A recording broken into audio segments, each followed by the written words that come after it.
being a genuine human being with a genuine interest in the other side, in the other party, to know who they are and what they do and what they stand for. It's not a matter of quantity, but rather of quality. It's a matter of really caring about the people that really care about you.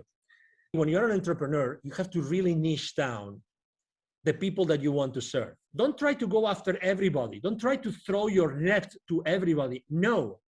The more precise and specific with your messaging are, the more you're going to attract the people that you really want to serve. And the faster you will be able to make the mistakes that you need to really thrive with your clients and with your customers. Go through that process of making mistakes as fast as possible. That expression of failing forward, I love it. Because, my number one mantra, business mantra, and actually it's been even published in books, is take imperfect action now. The successful people that I'm seeing on LinkedIn, number one, they consider the other person individually as an opportunity to develop a personal relationship. Number two, the LinkedIn profile is not a place where you actually publicize your professional career, but rather a landing page. Number three, I see people starting to understand how to capitalize on their previous experiences with the new experience, with the new venture, the new entrepreneurial journey that they started.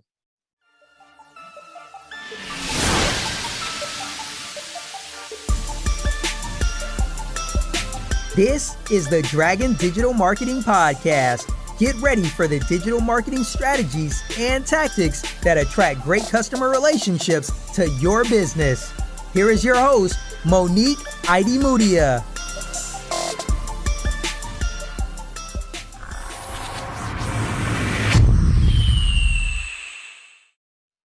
Hi, and welcome everybody to a new episode of the Dragon Digital Marketing Podcast.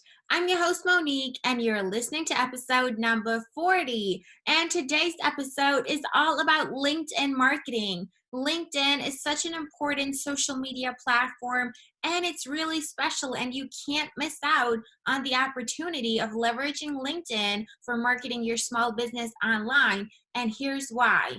LinkedIn is not just for B2B, and LinkedIn is a social media platform where people actually expect to receive news and updates from their favorite brands and their favorite businesses because it's a more professional social network, and it's actually been designed with that in mind.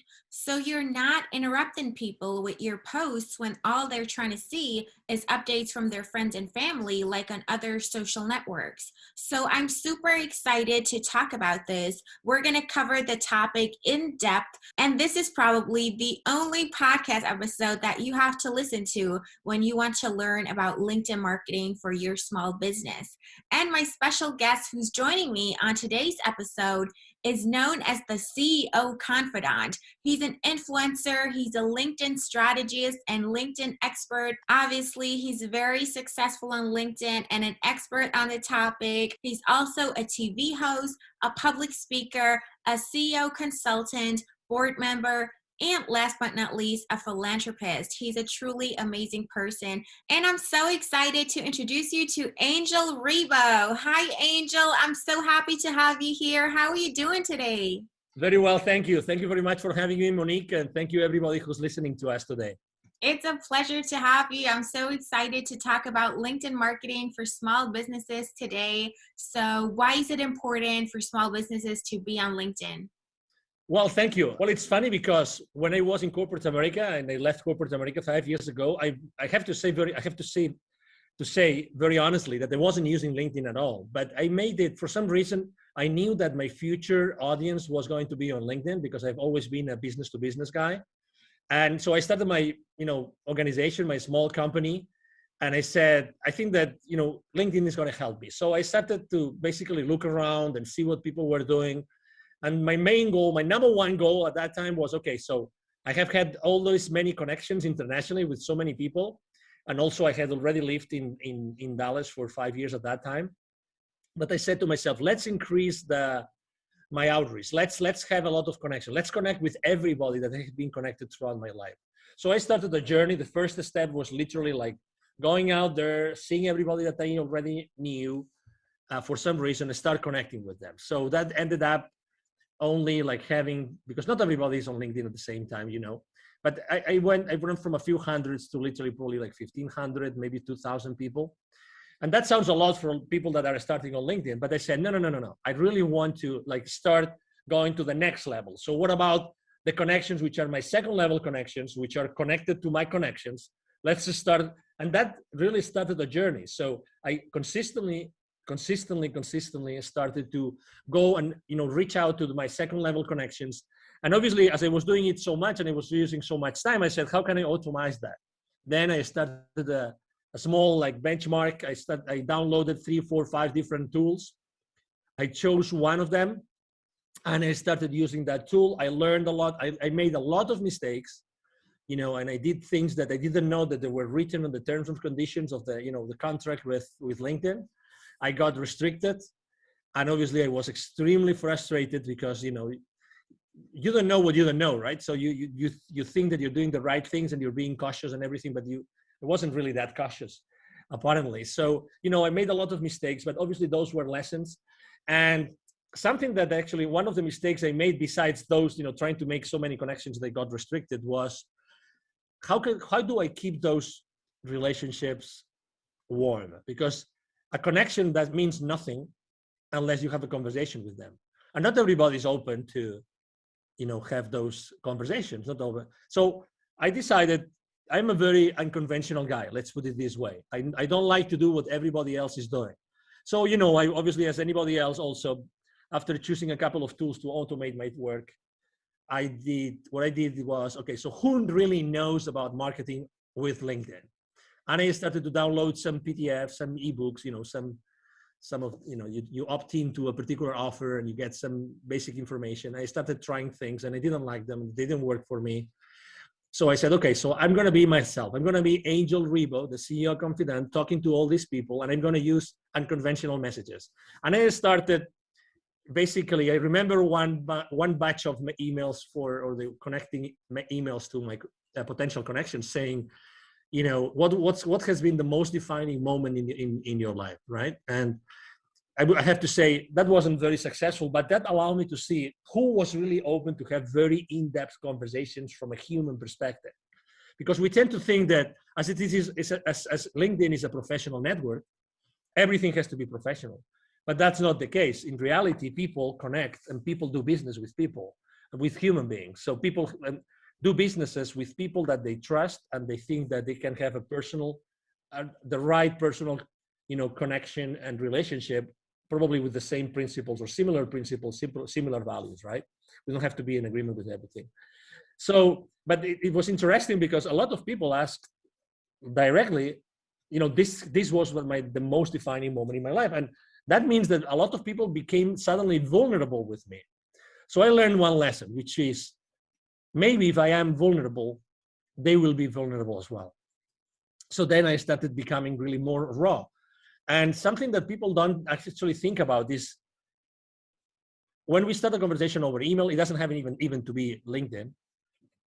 People think that they have to immediately start throwing all your value to them. Like, let's say you and I were both podcasters and we want to have a lot of nice, very successful people, and we start reaching out to them. Hey, I have a podcast and, I'm only starting, but, or maybe I already have like 10,000 people following the podcast and I have 20,000 downloads or maybe only 500 downloads. It doesn't matter. In reality, nobody cares about what you are, or who you are or what you do. In reality, people care about what you can do for them. So that's very important. So, I started the conversation with them at that point as if I was in a face-to-face networking event. So let's say you and I meet for the first time. You're in St. Petersburg, Florida, a wonderful place. And there's a boat trade show in St. Petersburg, which actually it happens a few times a year. And I go there and we meet in a parallel networking event to the show. The first thing we're going to say is probably, hi, Monique, because you will have a badge, right? Hi, Monique, how are you? I'm Angel, I come from Dallas. That will be probably the first conversation, right? Very, very informal conversation. And maybe, we get into a conversation and we get to know each other a little bit and we get to talk about what you do in your life, what I do in my life. And maybe we kind of like each other, so we continue the conversation. And maybe, when you support the small businesses, I can send you a few leads your way. And when, someone wants to go international and wants to expand internationally, maybe you send them my way, and that's how things are being built, from being a genuine human being with a genuine interest in the other side, in the other party, to know who they are and what they do and what they stand for. Would you agree? Absolutely. I absolutely agree. That's the secret to everything. Yeah. Exactly. So, I understand that a lot of people have their recipes and have their swipe files and they have their strategies and everything. And that's great. But, I think that until the moment in which you realize that being yourself fully is that you start thriving, that's the most important epiphany that I would probably recommend every single entrepreneur out there, every single business owner, that they try to shorten this path. Don't be in doubt. I'm sure that maybe in the beginning you don't really know if that's the right service to offer, the right product to sell. I don't know if that's the right way to say it. It doesn't matter. There is an exact correlation between the amount of energy that you're going to put on everything that you do and your results. And it doesn't have to be necessarily like politically correct or marketingly correct or salesy correct. Really, it's more important that you are yourself, genuinely yourself, and then everything will happen. Honestly, everything will happen. It's all about energy. I have a friend. He's very good. He's one of the few people I know that really understand sales. His name is Jim Padilla, Padilla, and he always talks about this, about being you, genuinely you, when you are, positioning yourself, your products and your services to anybody else. That's honestly 90% of your success in your entrepreneurial journey, Monique. Absolutely. It's all about authenticity and putting yourself out there, being a genuine human being. And that's how you get connections in real life as well as online. LinkedIn should just be an extension of, the real physical world that we're in, and now we're taking it online, but the same principles apply. If you walk up to a person and you're immediately pitching to them, or even worse, it's an automated outreach message, you can tell at the first sight that it's not real, it's not authentic, it's been generated by a bot, and that just doesn't make you look sympathetic, and people will not want to connect with you and engage in any further conversation with you if you haven't made an effort to learn more about them and build rapport and so on and so forth. So you've touched on a lot of things. You got burned with. Sorry about that, Monique. No, that's a valuable experience to share because it taught you to be authentic and to reach out to people manually, right? And you started with your first degree connections, and then you went to the second degree connections and so on, and just expanded your network and actually reached out to those people. The connection itself doesn't give you anything, but you have to start a conversation, and that's how you do it. That's the strategy. That's the plan of action that you have to map out to be successful on LinkedIn.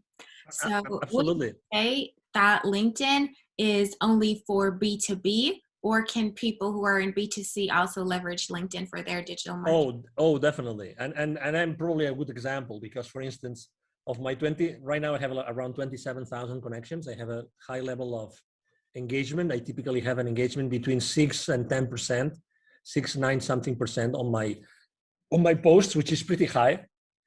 And I have thousands of views of all my posts. And I would say that, one of the lessons I've learned is that you have to not only be genuine on that connection, on that relationship, but also that when you continue that conversation, that you have to be, it's not a matter of quantity, but rather of quality. It's a matter of really caring about the people that really care about you. Obviously, we all would like to, right now or tomorrow morning, we get up, we go to LinkedIn, and our last post has 20,000 views, 3,000 comments, and 5,000 reactions. But this is related to the game of influence. I'm going to repeat this, the game of influence. I think that not many people are able to master the game of influence. And there's some theory and there's some practice there. Okay, so I would like to to actually tell you that if you really want to excel on LinkedIn and other places, right now we're talking about on LinkedIn, I think that it's important that you learn how the game of influence really works. And obviously, the media knows this very well, and entertainment knows this very well. But let me tell you, as an entrepreneur, that you're listening to this, to Monique's podcast today. In order to start playing the game of influence, I would like to actually even recommend you an author, because she's written a lot about influence, and she's great about it. The number one rule, and the first rule, not the number one, but the first rule when you want to start playing and gaining more influence for yourself, for your content, for your brand, for your company, is that in order to gain influence, you have to give influence as a first step. You have to give influence. Don't ever consider yourself that you are small. It doesn't matter how many connections you have. It doesn't matter how many people actually engage with your posts. You have a connection. So you have an influence. So start giving influence to the people that have more influence than you, and go and interact with the people that have more influence than you. So that's two different things, right? But make sure that you do this. Look around who in your industry, who in your niche has more influence than you today, say on LinkedIn, right? And go there and try giving them more influence. So interact with them, because this is going to help them. And if they are professional enough in that, they will follow you back and they will start giving you influence back. I've done this literally hundreds of times already in these 5 years. And I can tell you, if you do that, you're going to gain more influence. And how does that relate to your question? Is it only business to business or business to consumer? I have 27,000 connections, 76, almost 70. Actually, now I think it's almost 78% are C-levels. Okay, so are people who have, positions high up in organizations, and most of them are on very large organizations. Okay, very large organizations. So that's why I think that obviously I'm not only, when I'm working with my clients or with my clients' clients, and with both, we all help each other on LinkedIn. When I reach out to these people, I'm not only reaching out to their companies, but I'm also building those those one-to-one relationships with them as a human being. So to your question, absolutely. If you are offering, for instance, a product or a service who's only for a specific individual, because what you do is you have let's say a coaching practice. You want to coach someone, or you want to consult someone, you want to, for instance, help corporate executives to get out of the corporate world and set up successfully their venture, their company. Is LinkedIn the right place? Of course. But also, if you're offering, let's say you're offering luxury hotel stays in, I don't know, in Bahamas, for instance, or villas, is LinkedIn the right place to do it? Absolutely, as far as you are talking to the right people, the right audience. And when you develop this relationship that they trust you because they have exchanged a few mails, or you have given them some value that they wanted or they needed, then you can actually offer them other things. You can offer them other products. You know what I mean? So at the end of the day, it doesn't matter where you are. The fact of the matter is that as far as you develop those strong relationships, you will be able to offer them both services for their companies and services for them personally. Absolutely. That's the power of the principle of reciprocity. You give before you ask, and people will reciprocate really most of the time. And everybody's on LinkedIn, not just, entrepreneurs and people who own businesses. A lot of people who work in jobs are on LinkedIn well. So no matter whether you're in business to business or business to consumer, everybody works P2P, people to people. So you can find your audience on LinkedIn and leverage it as a tool. And it's a huge social media platform, and you definitely be missing out if you wouldn't leverage LinkedIn. Now, we focus time and resources, our people, our money in our digital marketing strategies. So how can we leverage that to actually see a positive return on investment and make it an investment and not an expense? We actually want to generate leads and sales from our activities on LinkedIn. So how do we go about that to make it worthwhile and to make it profitable and efficient to actually get leads and sales from LinkedIn? Obviously, great question. And that's the That's the $1 billion question, right?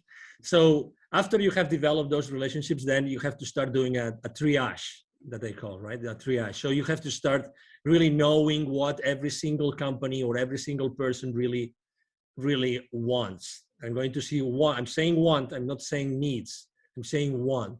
Because why? Because you, as the expert matter on something, okay, as the, you know about something, you know a lot about something that's the service that you're offering, you know exactly what these kind of people might need. But guess what? They don't really know what they need. What they really know is what they want. And that might sound a little bit subtle, but it's not subtle. It's the reality. Is that you have to know what they really want. So you have to create that space in which you consistently talk with them, generally speaking, like automatized or one-on-one, so that you eventually get them to tell you what they want, okay, what they want. And different people in the same company might want different things. The thing is, can your service or your product fulfill that thing that they want? Yes or no? You are the expert. So you're going to give them what they need, but they're going to buy from you what they want. Okay, so again, this is a subtle difference, but it's extremely important. I have a very common mistake we make when we go out there. And again, I receive literally 40 to 50 messages every single day on LinkedIn, every single day. I have around 20 to 30 requests for new connections coming to me every single day. So, and I have to tell you, less than 1% of the messages sent to me, I really am willing and open to have a conversation, because they just throw things at you, without really caring about me.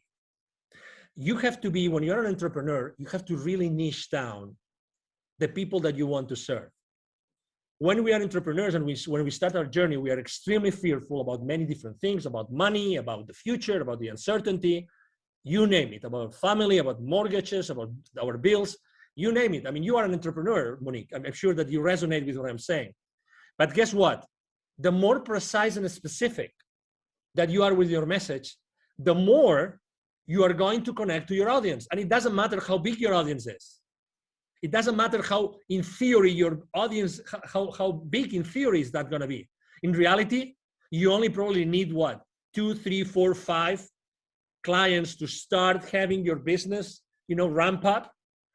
So, and when you start doing that, guess what? You start making mistakes. Oh no, Angel, no. I don't want to make mistakes with my first customers. Well, guess what? You are going to make mistakes with your first customers, because that's it has to be like this. And then you will adapt, and you will apologize, and you will learn, and you will offer more and more and more value to those customers until you have had so many customers and you have made and learned so many lessons that you will do a much better job and you will make much more money. But again, don't try to go after everybody. Don't try to throw your net to everybody. No. The more precise and specific with your messaging are, the more you're going to attract the people that you really want to serve. And the faster you will be able to make the mistakes that you need to really thrive with your clients and with your customers. And that's fearful. And I understand that, because I've been there, and very often I am there. For instance, last year, 2020, that was a year of pivoting, right? Everybody was reinventing themselves. How am I going to adapt to the new market, blah, blah, blah. I was helping here. I actually was able to give even 2 webinars to the local community of entrepreneurs through an accelerator here, business accelerator. And I was telling them the same thing. Hey, if you're going to change, make sure what you're going to offer is going to be extremely specific, so you will be able to, go through that process of making mistakes as fast as possible. That expression of failing forward, I love it, because, my number one mantra, business mantra, and actually it's been even published in books, is take imperfect action now. Take imperfect action now. That's my favorite mantra. Unless you confront your fears immediately, it doesn't matter how many mistakes you make, you will never thrive. If you really want to be an entrepreneur, committed to yourself and to the rest of the people around you, your employees maybe, or maybe your family or relatives, take imperfect action now. Don't wait for anything else. Absolutely. I totally agree. You know, in order to get where you want to be, you have to get started. The first step is the most crucial step. And, you know, everything comes from practice and experience. You cannot expect it to be perfect when you're just getting started. You just have to get the ball rolling, and then you get that snowball effect. And basically, what you do when you reach out and engage in conversations with your connections is you create a vision match, and you connect what they want with what they actually need and what you can offer them. Bring it all together, align it, and they'll see that it makes sense for them and become your customers and become happy with what you have to offer for them. So, do you see any trends right now that are going on with LinkedIn marketing? Well, unfortunately, I have to say, well, number one, I think that I have seen a dramatic increase of people reaching out to each other. Okay. So, I mean, and that's obvious because people, when they spend more time at home, they're looking at other options of doing the same thing more efficiently. Or better said, they're looking for being more effective because we tend to do, as a very good friend of mine tells me all the time, we tend to do the same wrong thing more efficiently, which does not take us anywhere. So what I'm saying is, number one, a lot of people, many more people reaching out. But as I said before, guess what? These people are not personal. They are not personal. So I keep on seeing a lot of people making the same mistakes and doing the wrong thing more and more and more efficiently. Why more efficiently? Because the messages are longer. So instead of being one page of verbiage that you really don't care about, now it's 3, 4, 5 pages. Literally, I mean, I really don't understand how this is possible. But anyway, so the successful people that I'm seeing on LinkedIn, number one, they consider the other person individually as an opportunity to develop a personal relationship. As it sounds, okay? As it sounds maybe too raw, but this is it. Number two, the LinkedIn profile is not a place where you actually publicize your professional career, but rather a landing page. And there's many people saying that out there, and I couldn't agree more. A landing page, okay? A landing page. So that means that what you show there is actually you are showcasing your products and services. So again, think in terms, when you're designing your page, your profile, think in terms of this that I just said, okay? I mean, I do this not only for my profile, I do this for my clients because, again, you don't want to show your clients, you know, how many years you work for X, Y, or Z. You can always do that afterwards. You really want to show them what you are about. You want to show them real testimonials of people that you helped before. Now, number three, I see people, obviously, there's a lot of people going out of the corporate world. I see them starting to understand how to capitalize on their previous experiences with the new experience, with the new venture, the new entrepreneurial journey that they started.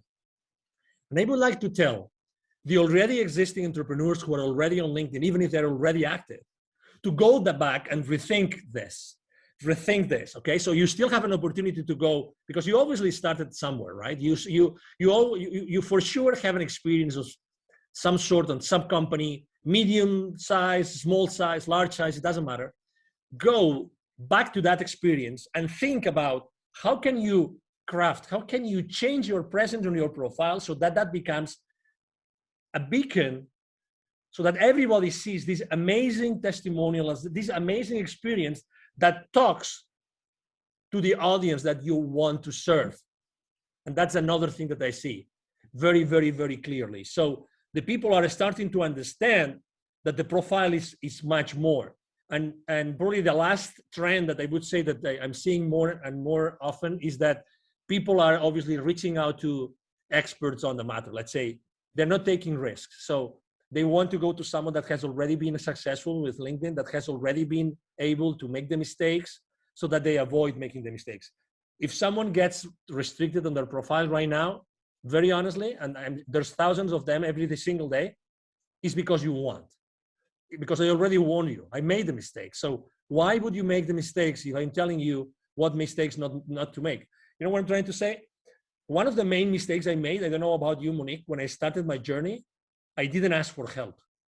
And that was a big mistake because the most precious resource that we have in our lives is exactly that, time. It's time. I wish I had invested more in other people helping me when I started my journey, because they would position my business into a place in which I would probably have saved 6 months, 12 months of time. And time is the most scarce resource. The only scarce resource actually we have is time. And I would encourage everybody of you listening to us today to please consider investing in people that have already been there, that have already taken that journey, so you are able to learn all those lessons and really don't waste so many months or even years in your life trying to do the same wrong thing more efficiently, but rather being more effective. We need to be more effective, Monique. Yes, I absolutely agree. All of those people who are reaching out with those annoying, unpersonalized, automated messages, they're not really your competition. Everybody ignores them. Everybody's just annoyed by it. They're not taken seriously. And, nobody is willing to give them a chance and do business with them because they've messed up the first impression. That's number one. Then I love your analogy to your profile not being, a CV, but it's your landing page. So you can really showcase yourself there and use that as a tool. And what do you think about creating content as well, posting on LinkedIn and really leveraging all of the features that the platform has to offer?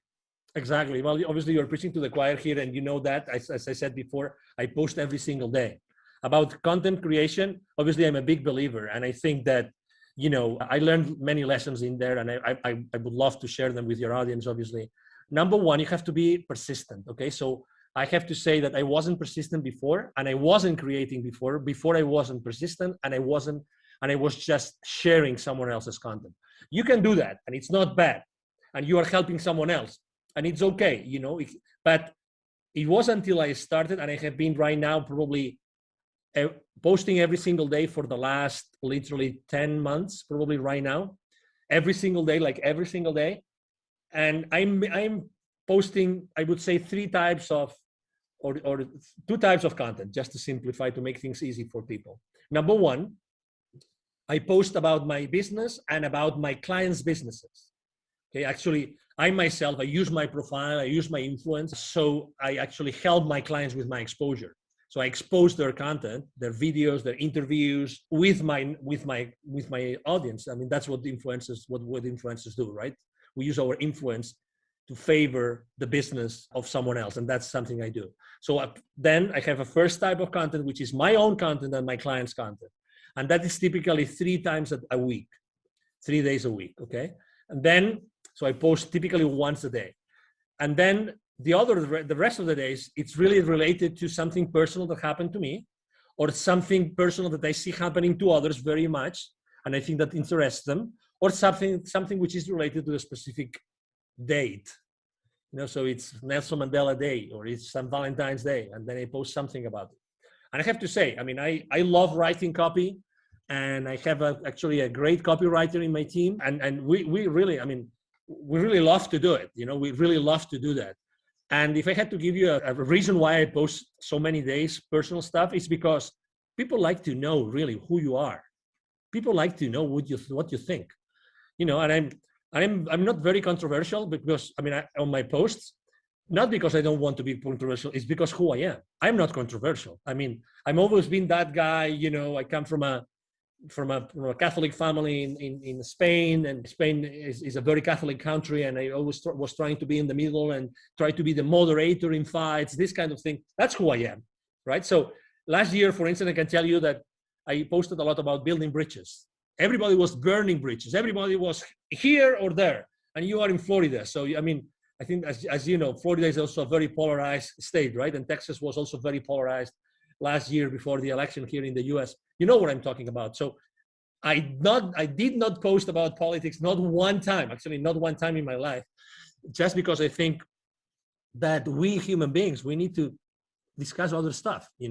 I'm not here to discuss about politics, but I know that people were feeling that they were losing some friends to discussions, to fights, to arguments. People were feeling they were losing some. I mean, who hasn't unfortunately lost some friends or even some relatives to some insane arguments that inside of you that weren't the right thing to do, but it's done. And I can cope with this kind of arguments, blah, blah, blah, whatever that is. That's why I posted so often about building bridges. And the other thing I actually posted a lot last year, just as an anecdote, was give me a break. I really posted many times about, those days that you woke up and maybe you listened the news, you made the mistake of listening to the news, and then the news, guess what? Boom! It was like a download of, oh no, I'm depressed for the rest of the day. So I know that people needed a break, and people needed to actually listen, that someone was listening to them, that really we all need a break. Maybe we cannot go anywhere now because there's restrictions traveling or whatever. Maybe we can just go to the neighborhood. We could just go to the county next to us and do something different for a day. We can just stay at that other hotel. You live in St. Petersburg, maybe you don't need to go to the beach, but you like to go to the other side of the peninsula, and it is what it is, just for a change, just to change your mind and put yourself in a different mood, in a different emotion. So I think that it's very important for your audience to know who you are as a person, and also obviously to post about your business, because you want to do business at the end of the day. Yes, it has to be well balanced, that's for sure. Exactly. So what do you think about influencer marketing on LinkedIn? How is it working with influencers on LinkedIn? It's certainly very different from the, stereotype of an influencer who's doing beauty, makeup, or travel or whatever, and they're calling themselves influencers. It's different on LinkedIn, right? Yeah, it's different because obviously, the services that we offer and what we do is really tailored for that kind of audience. But you said it very well. Actually, there's actually, I'm right now in conversations with several luxury brands because they know that they can reach out to thousands and thousands of C-levels that obviously are the target market for their products, right? So yes, it's different. So I would say you have to be extremely professional with what you do. There's no, what's the name? I don't know the name in English for that word, so it's just coming in Spanish to me. But you have to be extremely consistent, coherent, that's the word, coherent with what you're putting out there, right? If you are a coherent, you're a serious business person, it's the same thing when you're using your influence for other brands. And actually you have to be even more coherent with that seriousness, with that, that principles and those values that are behind your brand, in my case, the CEO Confidant brand. And you have to be extremely respectful with all your audience. So I don't really see a lot of people using it. And for instance, I'm using it because I already told you I use my influence. So I am an influencer on LinkedIn. But something that I do, and I don't see anybody doing either, is that I go an extra mile, which is I literally generate really hundreds of leads, because when my connections reach out to me for that particular offer from that particular client that I'm helping with my influence, when they reach out to me, they engage with me. Many of them say, "Wow, that's interesting. Thank you very much for sharing this with me." This starts a conversation. This is starting a conversation. So eventually that becomes a deal for my company. So I think that my way of seeing influencer marketing on LinkedIn is not only marketing itself, but also sales. For me, it's generating leads. And if you are not generating specific leads, and I'm able to drill down really to like the name and the number of employees of that company and the position of that person, that's the beauty of LinkedIn. I think that I'm missing my word with my clients. And I'm all about offering more value than the value that they expect. So, and that's why, again, for me, I see LinkedIn more like extremely professional, but generating not only influence and presence and clicks on links, but also engaging. And that's beautiful. That's excellent. And I like to do that.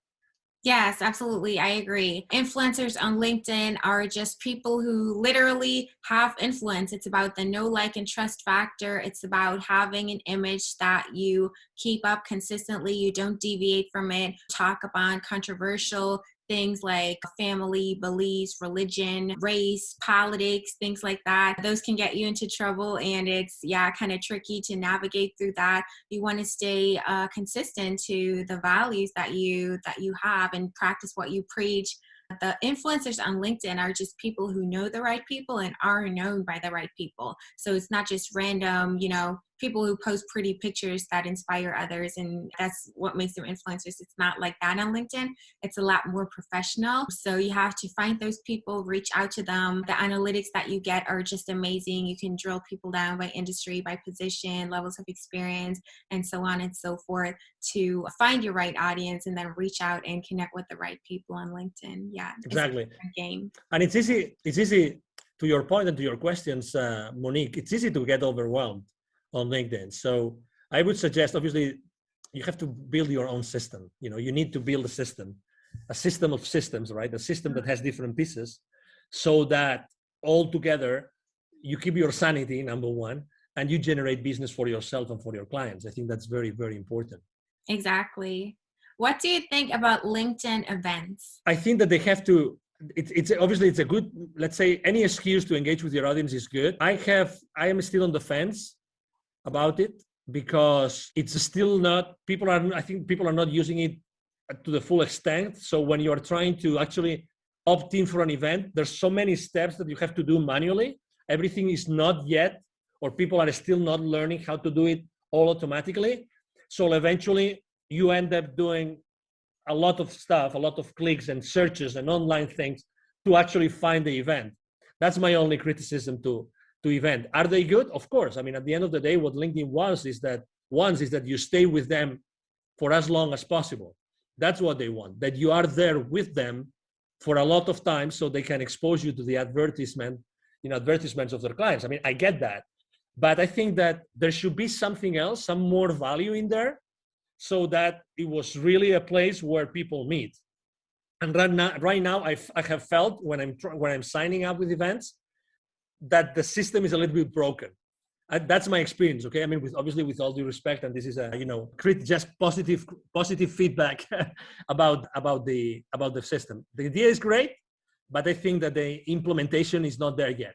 Yeah, so you don't necessarily need events. You can generate leads just through reaching out to people, messaging them, posting content, and engaging with other people's content as well. Yeah, LinkedIn doesn't really give you a good opportunity to export those leads and, automatically, reach out to them if they've attended your event. It's more like, promoting events that most of the time take place off platform anyways. So they could do some improvement on that for sure. But it's a handy tool and it's definitely worth looking into if you want to leverage LinkedIn to the fullest.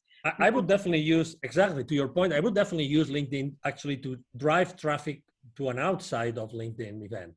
Mm-hmm. Because at the end of the day, the platform that LinkedIn offers you is like an event scheduling platform. It's not a platform where the event is going to take place so that everybody knows what it is about, right? So you will eventually have to have an external platform to conduct the webinar or the event, whatever the event it is. But again, you can still use LinkedIn to drive that traffic. And obviously, in order to measure your traffic on your profile, it's very easy. You see how many people have actually viewed your profile, and you see this when you go to your main page of your profile, you see that traffic. So as you know, unless you measure something, you don't know if you're really managing it. So I would ask you to track that down continuously, like on a weekly basis. So LinkedIn tells you for the last 90 days, how many people has viewed your profiles. So that's one thing that you should keep into account. Another one is for the posts, how many people actually views your posts. And the third one is how many times you have been on a search. And that means the job search tool inside LinkedIn. But again, it's another way in which you see if the keywords that you're using on your profile are the right ones or not. So as far as again, it's all about, because we're talking about how to drive traffic to your events, right? So keep an eye on all those statistics. And if you keep an eye on those stats and you keep on increasing them all the time, and you know how to increase them, then you will then increasingly attract people to your webinars outside of LinkedIn. Right. So you've touched upon, or you've talked about building that system of systems. How do you go about building a system and really incorporating LinkedIn in your digital marketing strategy and create an actionable plan that you can execute step by step to make it work for you? Great question. Obviously, I mean, I built my system after lots of tries and errors, lots of mistakes. I would say even great. I signed up for systems or subsystems that look great on paper, but then, for instance, the customer support was very bad. And I have to say, for me, customer support of any system or subsystem I use is paramount, is the most important thing, because when you most need it, you want the support. You need the support to support your business or to support the business of your businesses, right? So I ended up doing a mixture. So there's several subsystems that I use to track the messages on LinkedIn, to track the connections, and to throw campaigns, to launch campaigns to different audiences, because I want to really send the right message to the right person. Then I also use Sales Navigator, because it's part of Sales Navigator is really the high quality search tool. If you do a search on normal LinkedIn, even if you have Prime or Premium, excuse me, I'm talking about Premium. I would encourage you to use, if you can afford it, to use Sales Navigator, because the power of the search tool of Sales Navigator is going to help you a lot to then specifically customize the entire marketing strategy to the people that you want to launch it to. Okay, so we already talked about the several tools, including Sales Navigator. Then I also use a tool that allows me to track literally all those numbers that I told you, every single number of every single post, because as you can imagine, I post every single day. A few times from time to time, I post twice a day. So this is a lot of data. I have a system that helps me track all that data live, like online, like on real time. And that's very important for me, because I can make decisions. I realize even what emojis work better. All these kind of things, how easy it is to read my copy today compared to how easy it was 2 days ago, 3 days ago, 4 days ago, or 4 weeks ago. So I track all these things, and I have a system that tracks it down. And then to put it all together, actually, there's something called, you probably have heard of this. There's a tool called Zapier. What Zapier does is, let's say it's a tool that allows you to actually integrate the rest of the tools. So I would say, if I can use, and with all the respect to all the people that believe in God, including me, right? Zapier is the God of technologies, okay? Zapier is like the octopus. If you've seen that precious movie, My Octopus Teacher, which I recommend to everybody, by the way. So it's like the God, which is in the middle, that helps you integrate the rest of the tools. So I put Zapier in the middle, which is really easy to use.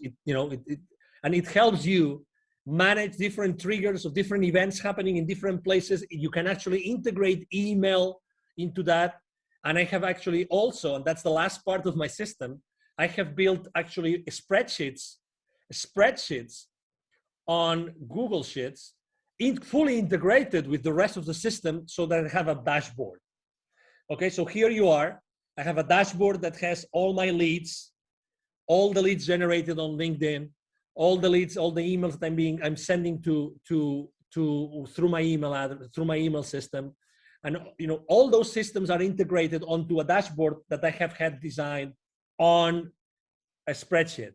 So this is my entire system, right? It sounds complicated, because I have tried to explain it to you the way that I was little by little integrating the different subsystems, but right now, works flawlessly. And what I'm doing I have someone in my team that has helped me build the systems for me and for my clients. So right now it's like duplicating the same system, so it works for other people.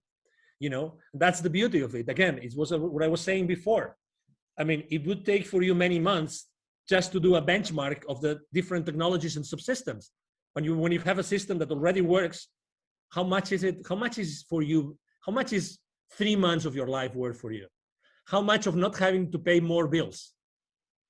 Add up the bills that you have to pay. Add up your cars, your mortgages, the utilities, the clubs, add all those up, multiply it 3 times, or maybe 6 times.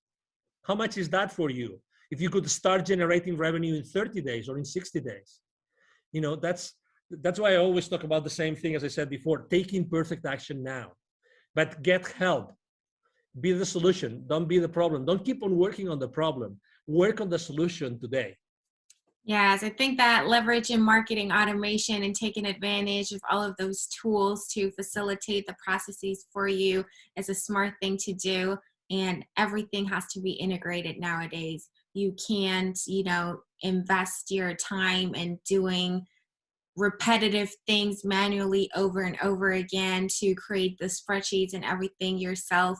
And you want to leverage tools for that. And Zapier is a great tool. I use it myself. I can definitely recommend it. Sales Navigator, I'll link the tool recommendations that you gave us in the description as well. What tool do you use to track your activity live, and what helps you figure out which emojis work best for your social media management?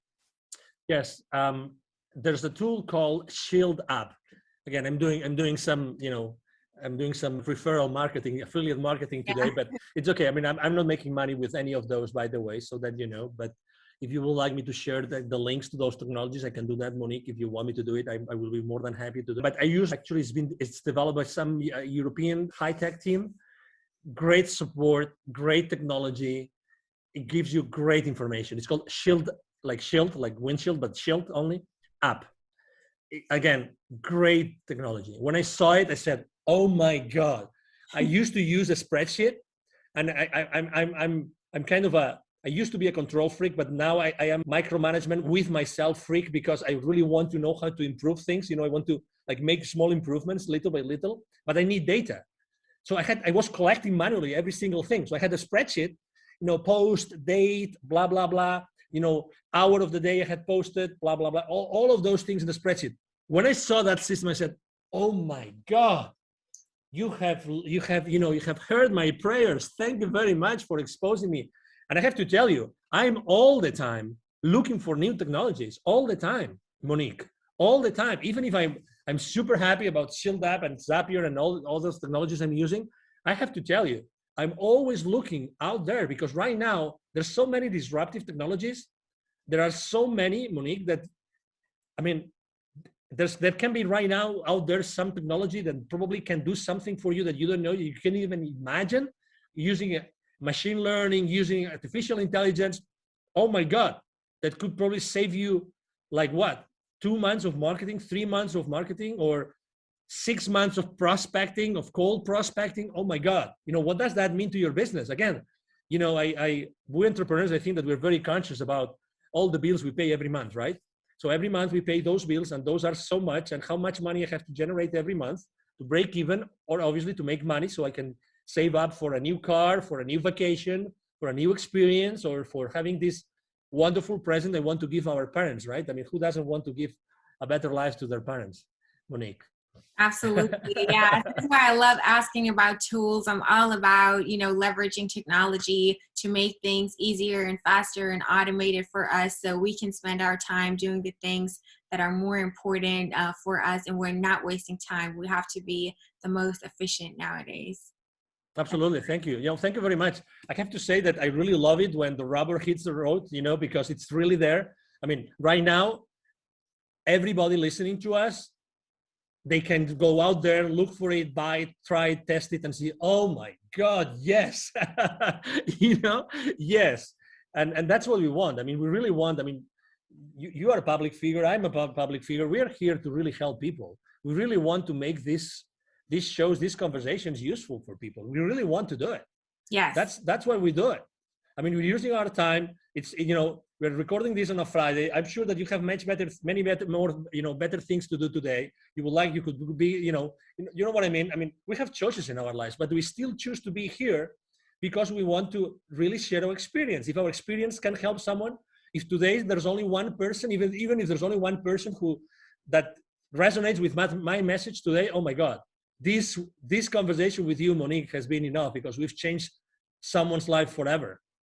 And that's the beauty of having these conversations publicly. Yes. So what benefits of LinkedIn marketing do you see that no other platform offers? Segmentation, I think it's very important. You own the data. You don't have to trust that someone is going to categorize the data for you as other platforms. In this case, you know exactly who you're talking to. And you have contact information, direct contact information with the people that connect with you. Okay? Obviously, in the bad hands, that is going to lead you to a restriction. But the good thing is that you really can touch upon the data of the people that trust you and you trust them. And that's extremely important. Okay, as I said before, and you asked me, is it only B2B or maybe it can be also B2C? Absolutely. If you do it right, Again, if you do it right, it can be B2B or B2C. For instance, I had a client that he was developing a personal app, right? A personal app. And that app, he was only thinking of, no. In order to sell that app, it's for private people. It's for, it's for the mom and pop, and maybe not young people, probably mom and pop, or, middle age, blah, blah, blah. I should use probably like, it's probably going to be Instagram. And I said, well, and do you think that maybe there are a lot of mom and pops that work in large corporations? And do you think that maybe that could interest a corporation? So again, it's the flexibility, it's the granularity, that's the word. Granularity of information that LinkedIn offers to you that you can actually then use to, drill down to who you really are interested in talking. And that's beautiful. Again, read the terms and conditions, because you don't want to be restricted. But this wealth of information, again, to be honest, I consider LinkedIn to be a search tool. It's nothing but a search tool, to be honest. It's a search tool, but a very powerful search tool that allows you to do a lot of things. But it's a search tool. Yeah, that's right. It's a very powerful search tool. Actually, if you go now to Google or to any search tool and online and you put my name, I bet you that probably the first line of Angel Ribo, R-I-B as in boy, O, is going to be my LinkedIn profile for sure. Obviously, because I have thousands and thousands of people watching my profile, every single day, but also because they want to be a search engine. They want to be so that whoever is looking for someone, the traffic is now driven back to LinkedIn. That's what they want. LinkedIn wants you to be spending a lot of time on LinkedIn. That's what they want.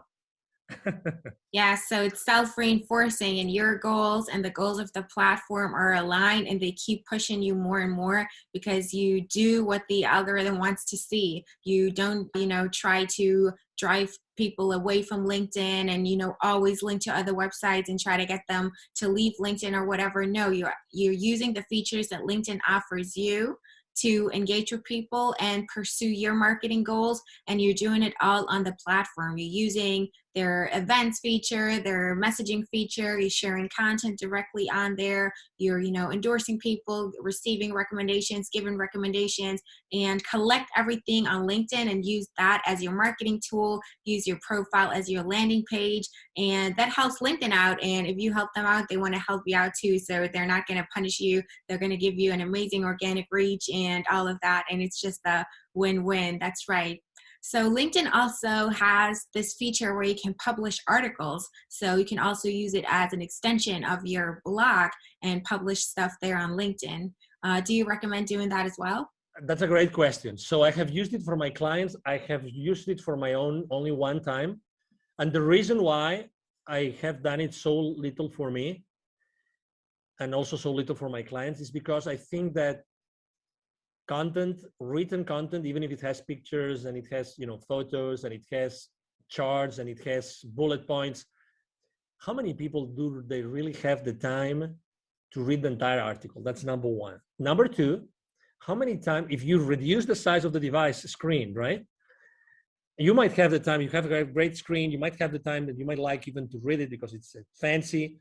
But if you're on your cell phone and we know that consumption from mobile devices is going up, how many are they going really to see that article, to read that article? You know what I mean? So it's all about traffic. So as much as I could be, I have a group of content, developers, creators. So I could have articles every week, and I'm not doing it because of that, because I'm not sure that I'm going to be adding the value that my clients are going to have the time to read. That's why. So you want to repurpose that content and you have a way to drive a lot of traffic to that article from outside LinkedIn. Maybe that would make sense because, again, LinkedIn is their place for corporate and professionals and B2B and B2C, blah.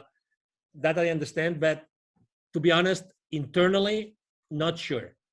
Yeah, so it's better to post directly in the feed, post images and text there. You can post PDFs. It makes your content more easily consumable at a glance while people are scrolling through their feed, and they don't have to take the time even to actually read an article. That would actually be the smarter thing to do that you also recommend. That's good to know. Absolutely. I mean, people may have different opinions, but I'd rather probably write an article at, I don't know, at Thrive Global, Ariana Huffington's online publication than doing it on LinkedIn.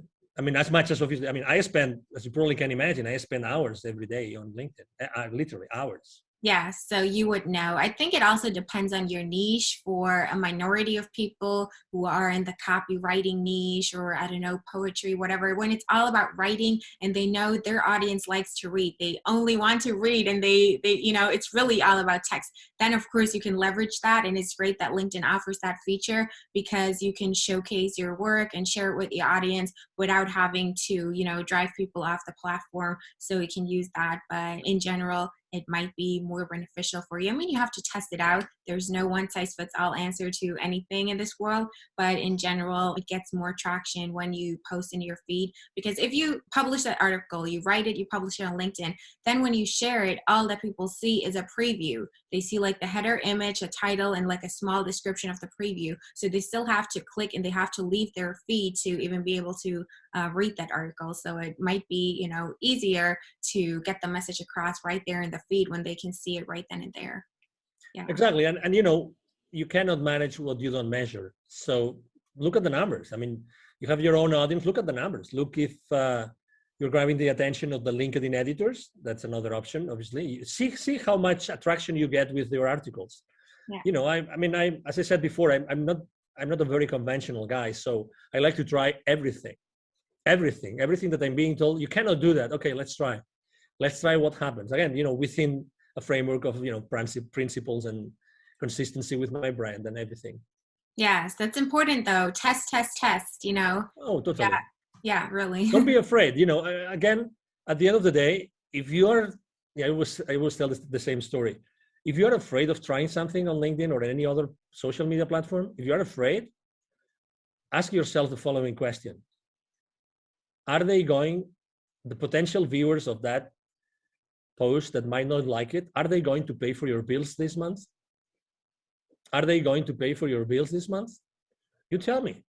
So why do you care about people that don't like what you're writing? I remember one day, the first video I've ever done myself online, it was on Facebook. Okay, that was 5 years ago, a few months after I left corporate America. And I was in panic. I mean, I right now I can do any interview, but I was in panic. I was so in panic that actually, as soon as I clicked like stop broadcasting live on Facebook, I started crying because the pressure, when the pressure is so high that the only thing you can do is like get all this pressure, the stress, anxiety away. I started crying. I don't mind saying it. And then I actually did something even worse, which is I sent to all my email list a link to the video. Guess what? There was a guy that responded to me. I have this email somewhere. I should frame this email. This is the most stupid video I've ever seen. Can you imagine? Like in that video, I was basically like getting naked, not physically, but this is why I decided to start my own company, and this is why I decided to start my nonprofit. So when you're explaining the reasons, and there's no reason why, you just want to like make peace with yourself, so everybody knows what you're doing. This kind of video, and this person told me in writing, this is the most stupid video I've ever seen. Don't send me any other email again. Obviously, I said, wow.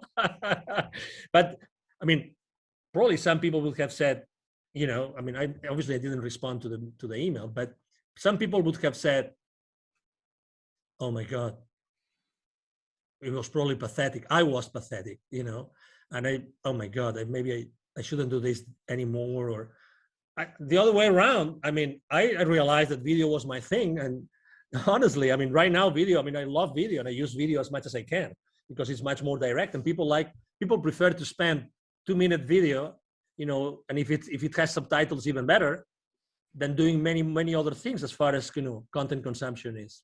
Yes, so, don't listen to the haters. They're just jealous. They're, trapped in the rat race themselves and unhappy with their life and their corporate job.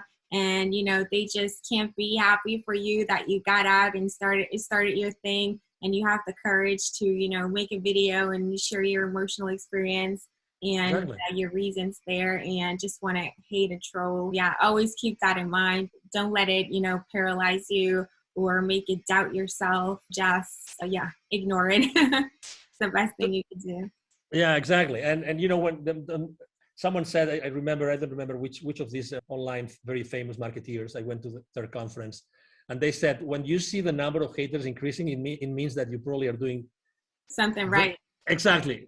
You're doing something right. So people, and some people might actually don't like to see that you're doing things differently, and they might take it personal or judgmentally. So, but that's okay. It's okay. You don't have to please everybody. I mean, you're here to help the people that want to be helped, and not everybody wants to be helped, and that's okay. That's why I said, niche down, be consistent with the same message with the same people. Yeah. Are there any LinkedIn marketing tips or best practices that you haven't shared yet and you definitely still want to share in this episode? Well, make sure that you use a lot of your keywords. You use a lot of keywords in your positions, your experience positions, and your about section. To be honest, the about section is not as important as people think it is, because it's always hiding. So people don't even go there and click. It's easier for people to see your experience than to see your about section. So don't pay too much attention to that. What else? Tag people on your posts. I think that works. If some people do not like to be tagged, they will tell you. I get messages every week of people saying, thank you for tagging me, because I needed to listen to that message. I needed to read your post today. So, so again, don't ever think that, don't prevent yourself from doing something because you think that you might upset someone. Never, ever make a decision thinking on these terms. Honestly, never.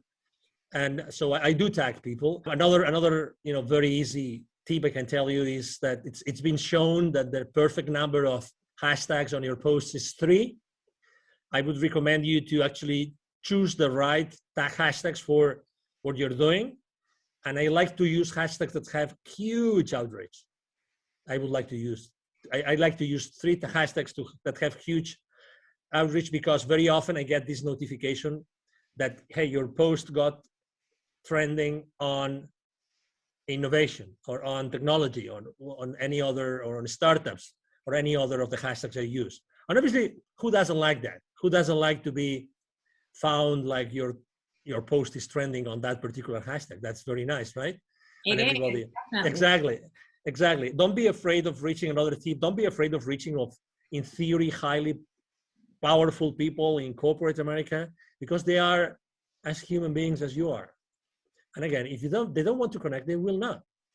So just have a genuine conversation from you, whoever you are. I'm XYZ, and I'm reaching out to you because of this, and that's it. I mean, again, don't be afraid of making mistakes. There can be, I have really, really like very powerful people on my LinkedIn. I mean, I have multi-billion-dollar, CEOs, company CEOs on as my connections. And I treasure a lot those connections, and I don't bother them unless it's necessary, and obviously bother for me means sharing some value that I think that it might be useful for them after I have had a conversation, right? Absolutely. So exactly, spend a lot of time, see what other influencers do, see what, again, don't take anything for granted. Very often, people are offering me services on LinkedIn services, and I go to their profiles, and guess what? I look at their posts, I look at how many people engage with their posts, and guess what? Are they walking their talk? That's my question. It's like, that's my question. I remember when I was at some point in my life, I was literally teaching, dozens of salespeople. I was giving sales training. Today I do it, but more on a reduced size. At some point I had more than 150 people attending to my courses, and many of them were 40, 50 live. And I remember that I was always giving them a piece of advice which is related to religion. Okay, so this is the piece of advice. As you probably remember, one of the 12 apostles of Jesus Christ doubted that he resurrected. right? And that one, well, there were a few that doubted it, but there was one specific, which is the main goal of this, an anecdote I'm sharing with you. That was Saint Thomas. So for those of you that remember what the Bible says, or what the Gospels say about Saint Thomas, is that Saint Thomas didn't believe that that person was Jesus, resurrected Jesus, until he put his hand on the wound that he had under his chest. And I always use this anecdote with my salespeople, which is never believe anything that anybody tells you in any company until you see it with your eyes, until you put your hand in the wound, in the side of the body of Jesus. Don't believe it. You know, obviously with all due respect, okay, I'm using this anecdote with all due respect to everybody. But unless you double check and you triple check, don't take anything. Don't take the word of anything. I mean, don't even take my word today. Honestly, make your own decision, and and go and research and do your research and see what's the exposure of a specific person.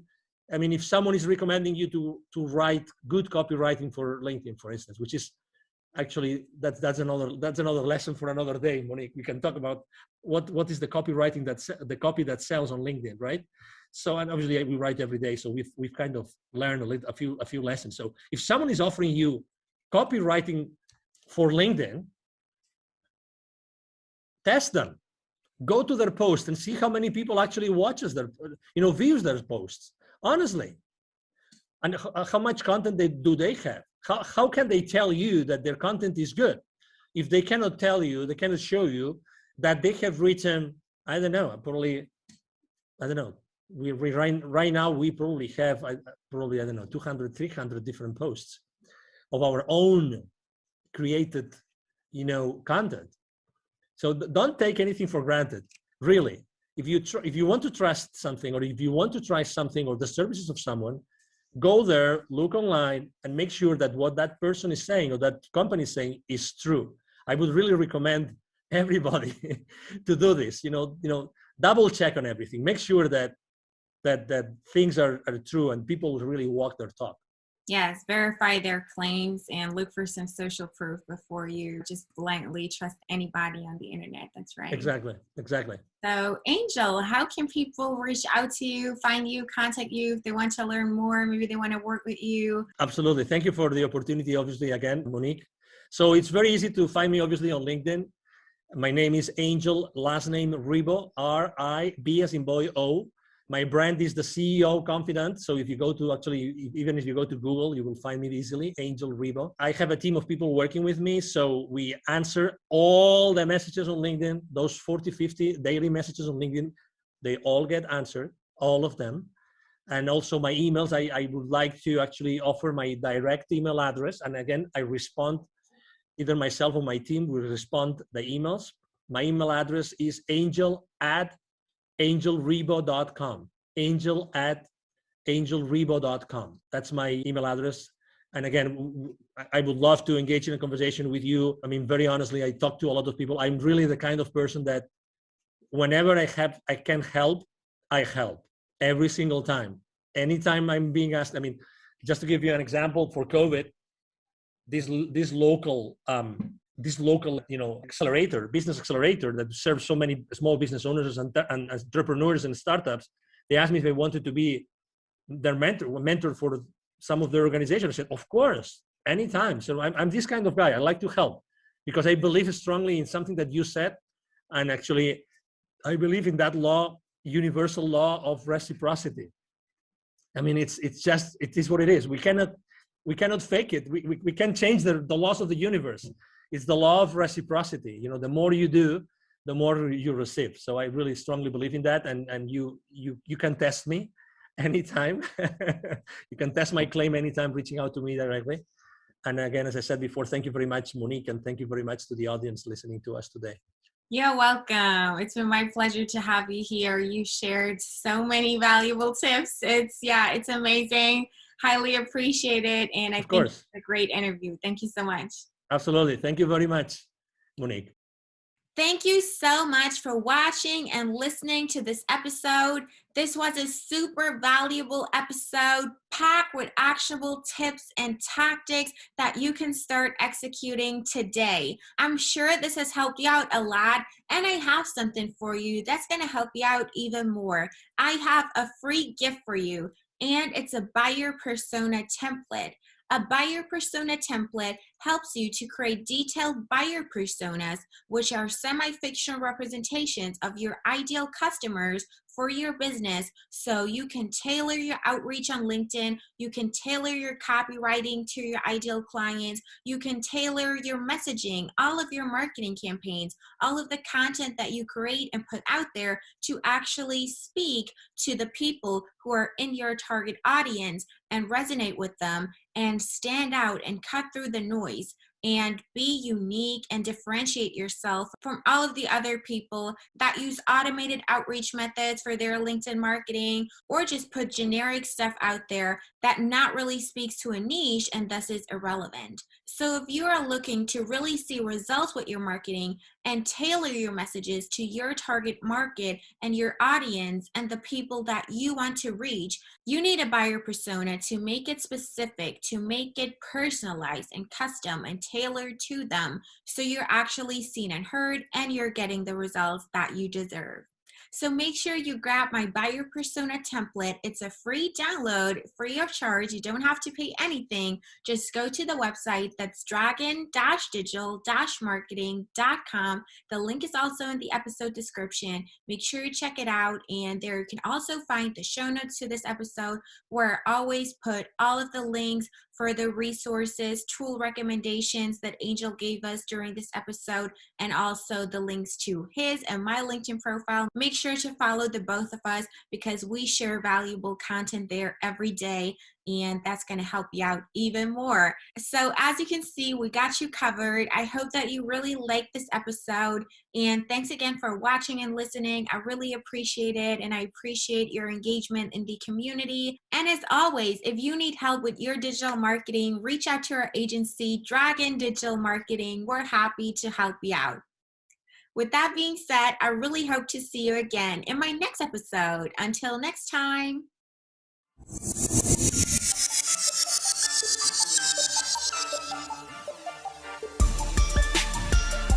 Thank you for joining us for this episode of the Dragon Digital Marketing Podcast. You can visit us at dragon-digital-marketing.com for more resources and for more episodes. Let us know how you like the show and write us a review. We are grateful when you like, share, and subscribe. We appreciate you.